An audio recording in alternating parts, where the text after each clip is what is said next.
ഇരിക്കേ.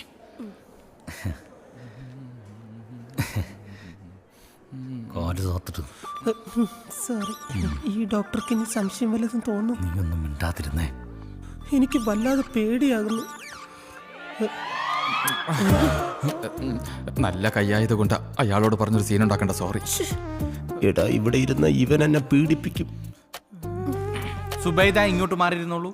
ശരി ഗോപാലകൃഷ്ണ. സുബേദ ഗോപാലകൃഷ്ണൻ. നല്ല കൈയാടാ, വേണോ? വേണ്ട. ശവം.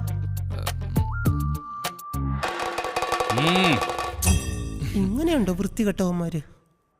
എന്താ ഇവിടെ? സങ്കരയിനം വാഴവിത്തുകൾ കൊടുക്കുന്നുണ്ടെന്ന് പറഞ്ഞ ഒരെണ്ണം മേടിക്കാൻ വന്നു. ഓ, വാഴവിത്ത്. വാഴവിത്ത്. ഇയാളാരാ? ആരാ അത്? കൂട്ടുകാരൻ. അല്ല, കൂട്ടുകാരന്റെ പെങ്ങള്. കൂട്ടുകാരന്റെ പെങ്ങൾ. ഓഹോ, ഇന്റർകാസ്റ്റ് മാരേജ് ആണല്ലേ? അല്ല, രജിസ്റ്റർ മാരേജാ. ഓ, രജിസ്റ്റർ മാരേജ്. എന്നായിരുന്നു? അടുത്ത മാസം. അടുത്ത മാസം എന്ന് പറയുമ്പോ സെപ്റ്റംബർ അല്ലല്ലോ, ഒക്ടോബർ. ഒക്ടോബറിലായത് കൊണ്ട് കൊള്ളാം. മാർച്ചിലായിരുന്നെങ്കിൽ ഭയങ്കര ചൂടും കുട്ടികളുടെ പരീക്ഷ ഭയങ്കര തിരക്കായിരിക്കും. അതുകൊണ്ടാണ് ഞാനും പിന്നെ അങ്ങ് വേണ്ടെന്ന് വെച്ചത്. അപ്പൊ രജിസ്റ്റർ മാരേജ് കഴിഞ്ഞില്ലേ? ഇല്ല, ബാക്കിയല്ലേ കഴിഞ്ഞല്ല. അതൊരു പ്രത്യേക സാഹചര്യത്തിൽ കോട്ടയെ കൊണ്ടുവന്നേടല്ലേ. എടാ, നീയൊക്കെ ഒരു മനുഷ്യനാണോടാ?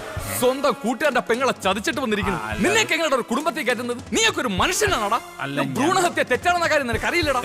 എന്താ വയറ്റിൽ കിടക്കുന്ന ചോരക്കുഞ്ഞിനെ കൊല്ലാൻ നോക്കുന്നു? അല്ല ചേട്ടാ, അത് ഞങ്ങൾ. അതിനൊക്കെ എന്തൊക്കെ മാർഗങ്ങളുണ്ട്?